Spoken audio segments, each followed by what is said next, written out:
Ne serait-il pas mieux d'être honnête avec vous, par amour, que d'être poseuse et de vous faire beaucoup de choses que je déteste vraiment faire au fond de moi-même? Restez avec nous dans Jouissez de votre vie.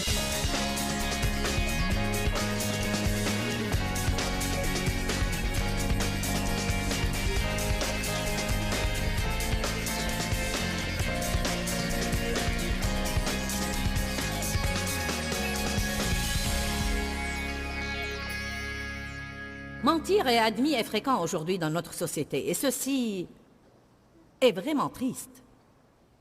J'ai entendu une femme parler l'autre jour. Je ne participais pas à la conversation. Deux femmes étaient en train de discuter, et j'ai entendu ce qu'elles disaient. Je ne les connaissais pas. En fait, l'une d'elles parlait à l'autre à propos de quelqu'un, d'un homme qu'elle connaissait, qui allait la faire entrer dans une maison de vente en gros, où elle pourrait acheter des bijoux ou quelque chose de la sorte à bas prix.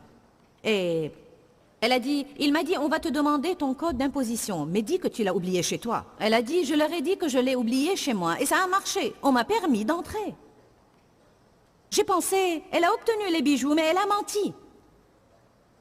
Combien de gens mentent pour obtenir ce qu'ils pensent qu'ils veulent? Et je me demande combien de choses ils perdent dans leur vie parce qu'ils ont menti pour obtenir quelque chose. Certainement, nous n'allons pas penser que nous pouvons enfreindre les principes de Dieu et être bénis dans notre vie. Je me demande comment beaucoup de gens, même les chrétiens, arrivent en retard au travail car ils ne partent pas de chez eux à temps. Et quand leur patron leur en fait la remarque, il y avait un bouchon.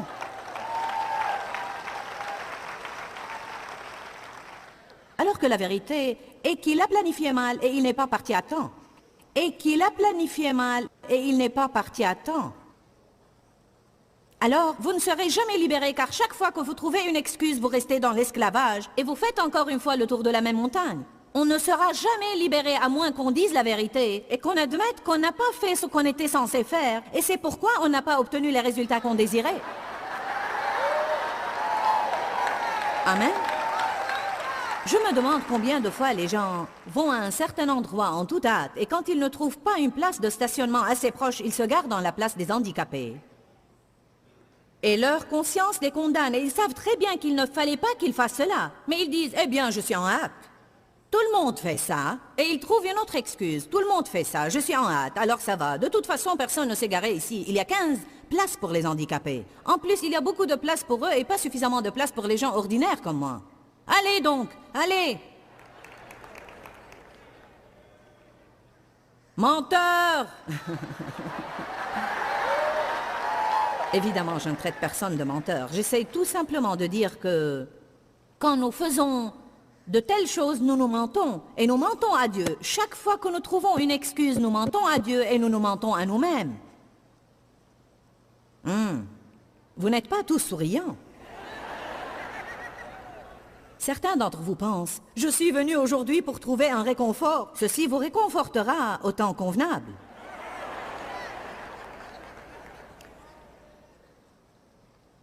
Proverbe 6, verset 16. Il y a 6 choses que l'Éternel déteste beaucoup, et même 7 qui lui sont en horreur.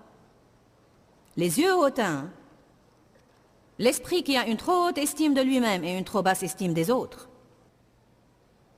la langue menteuse, les mains qui font couler le sang des innocents, le cœur qui médite des projets iniques et coupables, les pieds qui se hâtent de courir vers le mal, le faux témoin qui dit des mensonges même sous serment. C'est intéressant que mentir soit mentionné 2 fois dans la liste. Rien d'autre n'est mentionné 2 fois, mais mentir est mentionné 2 fois. Vous savez quelle est la 7e chose que le Seigneur non seulement déteste, mais la Bible dit qu'il l'a en horreur? Les gens qui sèment la discorde. Les gens qui font des commérages et les rapporteurs, et les gens qui vont d'une personne à une autre pour semer les querelles et les discordes. Non seulement il la déteste, mais il l'a en horreur. Très bien. On va lire une autre écriture qui est probablement l'une des écritures les plus importantes auxquelles nous allons nous référer, 2 Corinthiens 1, 17.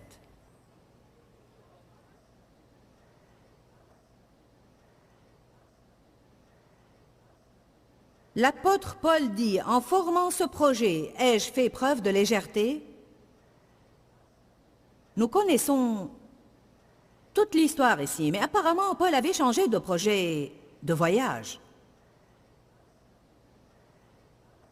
Il comptait passer par chez eux en allant en Macédoine, et quelque chose l'a empêché de le faire. Et on l'a accusé de légèreté, et voici qu'il leur répond en disant, « En formant ce projet, ai-je fait preuve de légèreté? Ou bien mes plans seraient-ils inspirés par des motifs purement humains, en sorte que lorsque je dis oui, oui, cela pourrait être non, non ?» J'aime cela. Aussi vrai que Dieu est digne de confiance et qu'il est sérieux en ce qu'il dit, je vous le garantis, la parole que nous avons adressée n'est pas à la fois oui et non. Que dit Paul ici? Il dit, faites-moi confiance. Si je vous dis oui, alors c'est oui. Et si je vous dis non, alors c'est non. Paul voulait dire deux choses. Il disait, non seulement je vous dis la vérité de ce que je sens vraiment et je pense vraiment, mais vous pouvez aussi compter sur moi pour faire ce que je vous ai promis de faire. Voici un autre domaine dans lequel nous avons de grands problèmes dans notre société. Et c'est que les gens vous disent qu'ils vont faire quelque chose et ils renoncent à le faire. Ce n'est rien que mentir. Vous pouvez compter sur moi, je serai là-bas. Combien d'entre vous, certains, leur ont promis de venir avec eux à cette conférence? Combien d'entre vous, quelqu'un vous a promis de venir et il s'est retiré? Puis-je vous dire que peut-être très peu d'entre eux avaient vraiment des raisons valables qui les ont empêchés de venir. Mais je peux vous assurer, et je ne suis pas en train d'accuser vos amis, mais je peux vous assurer que la plupart d'entre eux ont cherché des prétextes stupides, alors que la vérité est qu'ils ne voulaient pas venir. C'est très fatigant. Gna, gna, gna, gna, gna, gna, gna, gna. C'est étonnant combien de personnes disent qu'ils vont faire des choses et ils renoncent. C'est mal. C'est un manque d'intégrité. C'est un grand problème et c'est vraiment mal et cela donne certainement accès au diable dans notre vie. Nous devons tenir parole et être des personnes qui, quand elles disent oui, alors ça signifie oui, et quand elles disent non, alors ça signifie non.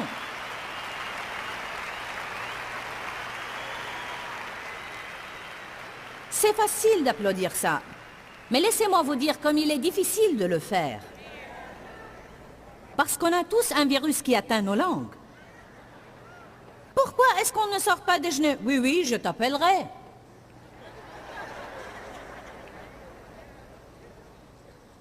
Votre présence ici vous attribue une grande responsabilité.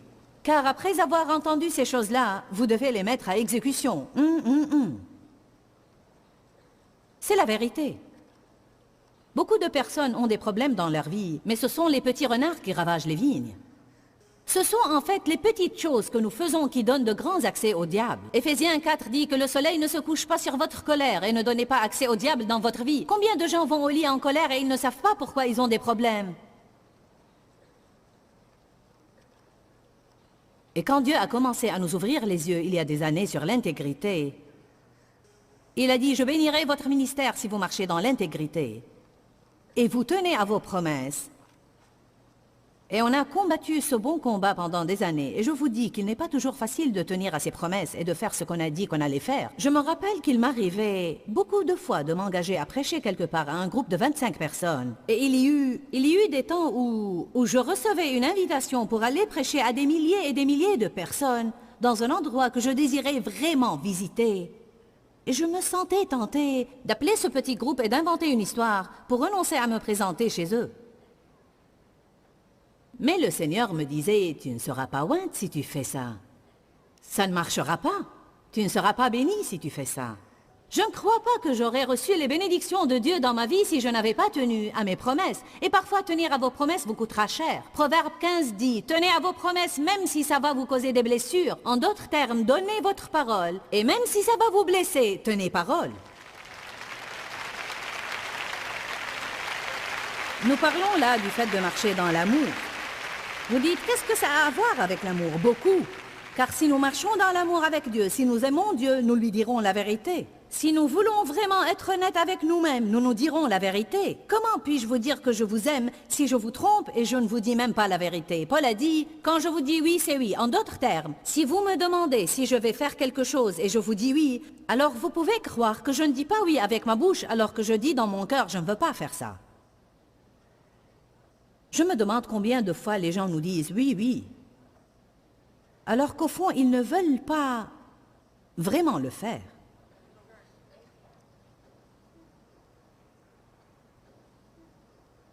Êtes-vous prêt à dire la vérité de telle façon que même si ça va rendre quelqu'un furieux, vous lui dites la vérité quand même? Dans 2 Corinthiens 7, Paul a écrit une lettre à un groupe de gens. Il y avait un problème à l'église et il a dit « Je suis désolé de vous avoir attristé. Je ne vous ai pas écrit cette lettre pour vous attrister, mais il a dit « Au début, je me suis repenti de l'avoir écrite, mais maintenant je ne m'en repens plus parce que je vois clairement que la tristesse que je vous ai causée vous a mené à la repentance. » Combien de fois j'avais à dire des choses dures aux employés? Je veux dire des paroles provocatrices qui les attristaient. Des choses comme, vous savez, vous n'êtes pas une personne excellente. Votre tenue est débraillée. Vous travaillez n'importe comment. Votre voiture est déglinguée. Elle est sale et pleine de déchets. Vous êtes médiocre. Nous ne sommes pas une organisation médiocre.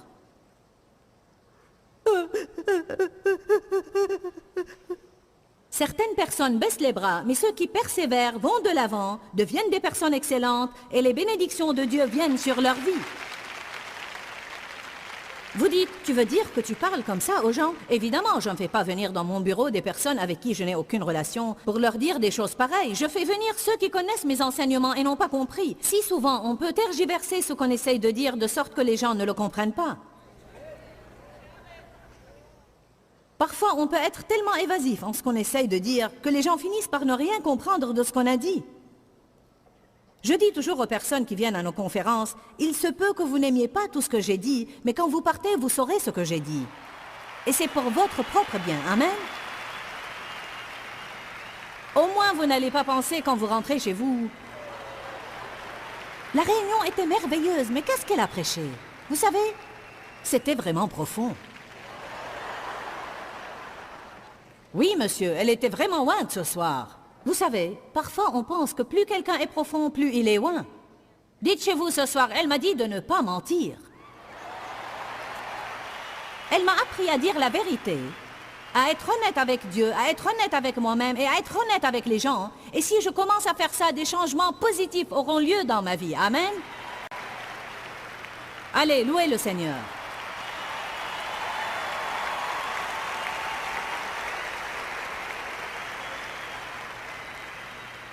Voici quelques façons dont vous pouvez être honnête avec vous-même. Ne vous dites pas que vous n'êtes pas en tort alors que vous l'êtes vraiment. Dans le psaume 51, nous voyons que David s'est menti pour plus d'1 an concernant son péché avec Bathsheba. Pour plus d'1 an, il n'a pas fait face à la vérité concernant son péché avec Bathsheba et le meurtre de son mari Uri. Je ne sais pas ce que l'homme pensait, mais il ne faisait pas face à la vérité et Dieu avait à envoyer le prophète Nathan pour le confronter. La plupart des fois que nous connaissons des ennuis avec nos patrons, Dieu nous a déjà prévenus, mais nous n'avons pas écouté.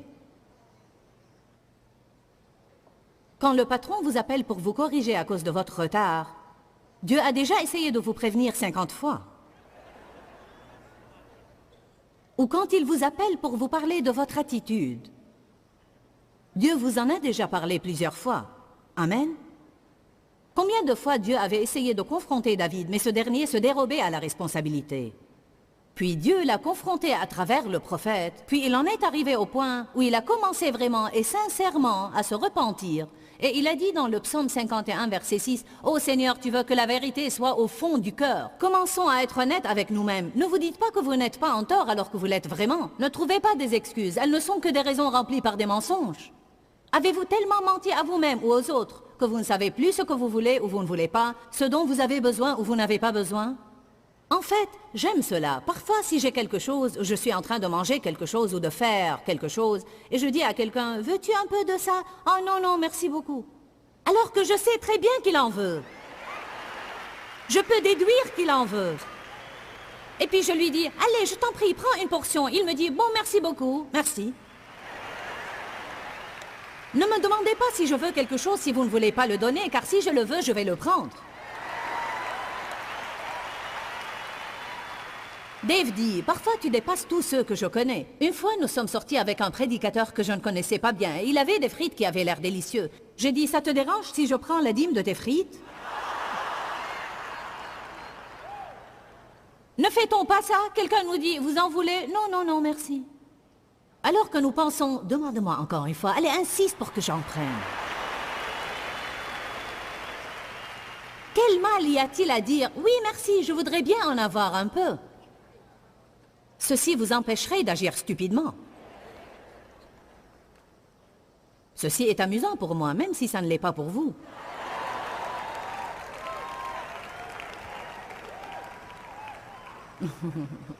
Nous faisons semblant. Ah, je n'ai besoin de rien. Ah non, ne faites rien pour moi, je ne veux rien. Je suis bien comme ça. Alors que vous pensez, pourquoi est-ce qu'on ne fait jamais rien pour moi?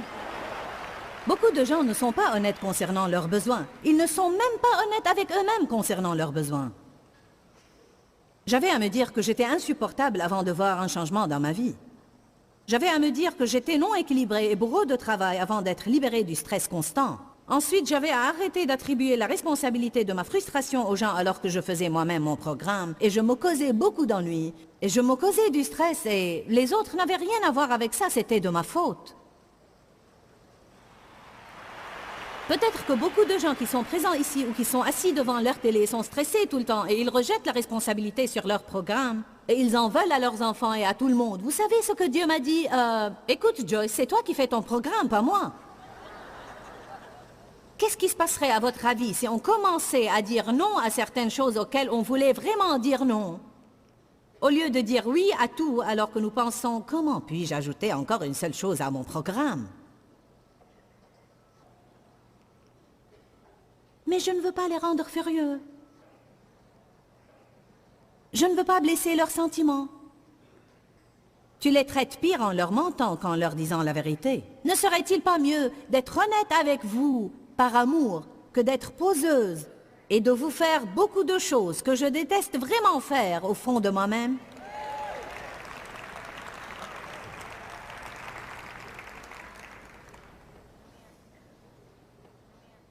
Quand je commence à dire la vérité par amour,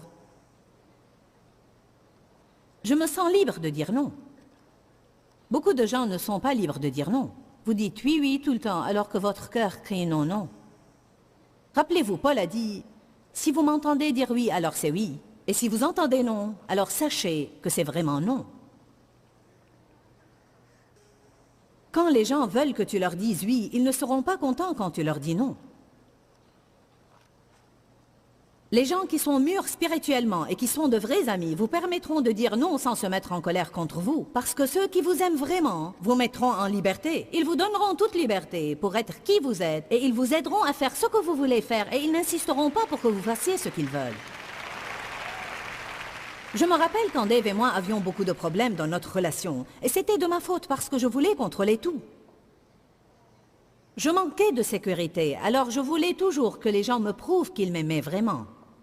Les gens qui manquent de sécurité, vous avez du mal à avoir des relations avec eux parce que vous sentez que vous ne pouvez pas être honnête avec eux. Est-ce que je dis la vérité? Je me rappelle des moments où nous rentrions chez nous après ces conférences. Et Dave voulait aller au cours de golf. Il aime jouer au golf, c'est une chose qu'il aime vraiment faire. Pour lui, c'est vraiment une détente, c'est une échappatoire à la frustration pour lui. Je me mettais en colère contre lui parce que je pensais, je disais, tu ne cherches qu'à t'amuser. J'ai travaillé tout le week-end alors que tu ne faisais qu'écouter. Et maintenant nous allons rentrer chez nous et toi tu vas sortir pour t'amuser et me laisser seule. Mais je ne comprenais pas qu'il travaillait lui aussi. Mais d'une différente façon. Vous savez, il est difficile de s'asseoir comme ça, week-end après week-end après week-end et d'écouter la même chose encore et je ne sais combien de fois. Il doit certainement être fatigué quand il rentre chez lui. Amen. Vous serez fatigué quand vous rentrerez chez vous et tout ce que vous avez fait, c'est m'écouter tout le week-end. Je serai fatigué, mais nous serons fatigués de différentes façons. Pour des années, je me mettais en colère quand nous rentrions chez nous et qu'il voulait jouer au golf les dimanches. Ma première question était « Et moi alors? Et moi alors? Et moi alors? Et moi alors ?» Non, je ne vais pas faire le robot, je ne vais pas faire ça ce soir. L'égoïsme n'est pas de l'amour. Alors, je disais « Et moi alors? Et moi alors? Tu ne penses qu'à toi. Vous savez quoi? Je n'aimais pas Dave vraiment. Je voulais que Dave m'aime, mais je n'étais pas en train de vraiment l'aimer. Je ne lui permettais pas d'être vraiment honnête avec moi concernant ses besoins et ses désirs. Je voulais qu'il prenne soin de moi. Rappelez-vous, j'ai dit que si nous allons être honnêtes avec les autres, nous devons leur permettre d'être honnêtes avec nous. J'ai changé de telle sorte que maintenant, presque chaque fois que nous rentrons chez nous après les séminaires, Dave change ses habits et va au cours de golf. Et je suis très heureuse maintenant. Vous savez pourquoi? Parce que j'ai appris à faire ce que j'ai vraiment envie de faire et peut-être que le jour suivant, il m'emmène faire tout ce que je désire faire. Ce que je veux dire, c'est que nous sommes libres dans nos relations d'exprimer nos besoins l'un à l'autre. Ce n'est pas quelque chose d'unilatéral et nous disons la vérité par amour. Hier, j'allais jouer au golf avec lui. On est sortis, il faisait très froid, il m'a ramené à la maison. Mais Dave aime sortir plus tôt que moi pour jouer au golf. Il aime arriver 1 heure plus tôt, alors que moi j'aime m'arrêter dans le parking, mettre mes chaussures de golf, aller au thé et lancer la balle. Parce que je n'aime pas attendre tout le temps. Mais Dave aime aller tôt. Et il m'a dit, j'ai dit, à quelle heure tu veux partir? Il m'a répondu et il a ajouté, qu'en penses-tu? J'ai dit, ça ne m'intéresse pas vraiment, mais je vais t'accompagner et je vais le faire avec une bonne attitude. Mais j'étais franche. Je n'ai pas dit, béni soit Dieu, ça va, alors que je pensais, chaque fois que nous y allons, nous ne faisons que gna gna gna gna gna gna gna gna gna. Écoutez-moi bien, je crois que c'est ce que nous faisons souvent. Nous disons aux gens, oui, béni soit Dieu, ça va. Puis dès qu'ils partent, nous disons, gna gna gna gna, chaque fois vous faites à votre façon, à votre façon, votre façon. Mais la Bible dit que Dieu n'est pas content que nos cœurs soient inquiets et soucieux tout le temps. Il faut que nous soyons vraiment honnêtes. Et nous ne pouvons pas avoir la paix à l'intérieur de nous à moins que nous soyons honnêtes. Le robot. Ça ne va pas avec mon message, j'espère que vous réalisez ça.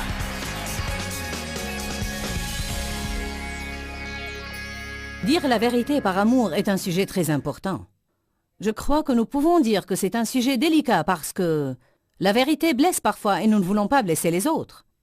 Alors comment faire? Je crois que nous pouvons assaisonner nos paroles, ajouter du sel à nos paroles pour ainsi dire, c'est-à-dire faire attention comment nous disons les choses. Nous pouvons dire les choses de la meilleure façon possible, d'une manière aussi douce que possible. La Bible dit dans Jean chapitre 8 que c'est la vérité mise en pratique dans notre vie qui nous affranchit. Je crois que même dans les relations, si nous ne sommes pas honnêtes, nous entravons le développement et le progrès de ces relations ainsi que notre cheminement dans l'amour. Alors je veux vous encourager à apprendre autant que possible à propos du fait de dire la vérité par amour. Et c'est ainsi que nous grandirons. N'oubliez pas qu'il y a la vie dans la parole. Quand, Seigneur, quand? Dans ce livret, Joyce Meyer vous apprend à faire confiance au temps de Dieu. Pour obtenir ce livret gratuitement, écrivez-nous à Joyce Meyer, boîte postale 40095-6300, Larnaca, Chypre. Ou bien visitez notre site web www.joycemeyer.org/fr.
là diều đá bóng nắng cháy giữa đồng, kỷ niệm yêu thương trong mỗi ngày, tiếng ru gọi hãy nhớ biết bao.